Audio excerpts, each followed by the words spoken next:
Hi friends, Sifu Ritual. Just got back from Christmas shopping with my mom and I remembered somebody asked me on one of the groups about wrist strengthening. This person was using heavy weapons in martial arts training.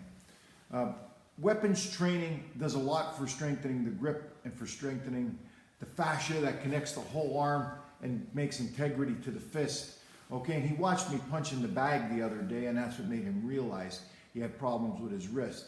So I talked to him about 2 exercises that I think would benefit him. And they're very basic exercises, but we should always start with the basics.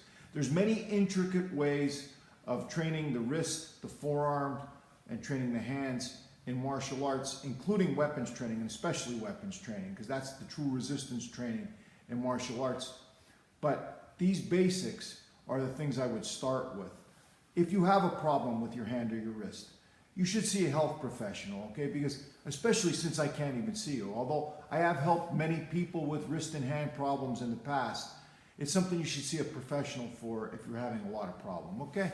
But here's the exercises I would suggest. The wrist curl, the seated wrist curl. Now there's a special way you want to do it. When you do it, you want to make sure that your wrist is level, that your wrist isn't twisted, okay? You'll often see that we call this supination. Think of holding a plate of soup. The wrist should be able to turn palm up like that to start.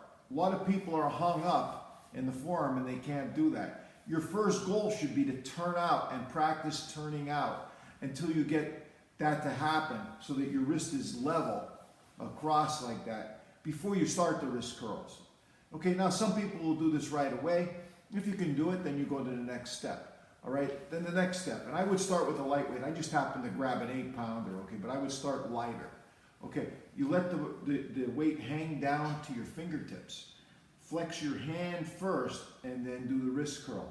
When you do the wrist curl, make sure your wrist doesn't twist.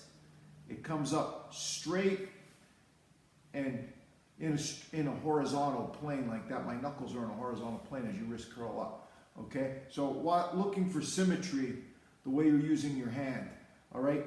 Nice and slow, flexing those tendons and strengthening it. That's the wrist curl. That's the first thing that I would do.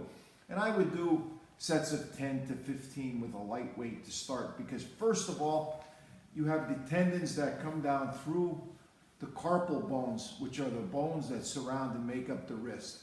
Those tendons are in sheaths, okay? You can think of them in little tubing, and those tendons get hung up, okay? So what you want to do is you want to just get that movement moving and start to get the body's natural lubricating process to lubricate those areas. So super slow movement with light weights is what's going to benefit you most at the beginning. Later on, you're going to crank things up, okay? Because in this case, the man wants to work with heavy swords and things like that. He has to develop some strength there. But the first thing is pain-free movement. We always want to develop pain-free movement first.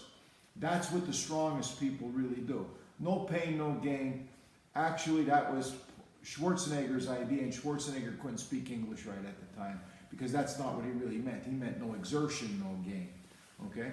So, the reverse wrist curl, again, making sure that the wrist is straight across, it's not twisted, and then you're going to lift up super slow.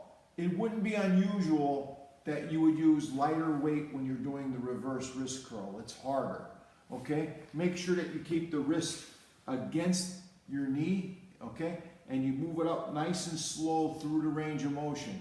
Make sure that you're not twisting so one knuckle comes up first, all right? So important that you maintain symmetry during these motions.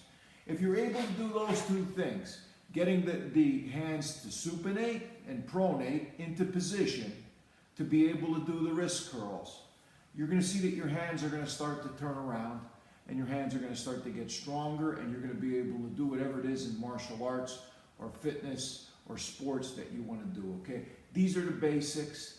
The basics are what wins. See you next time.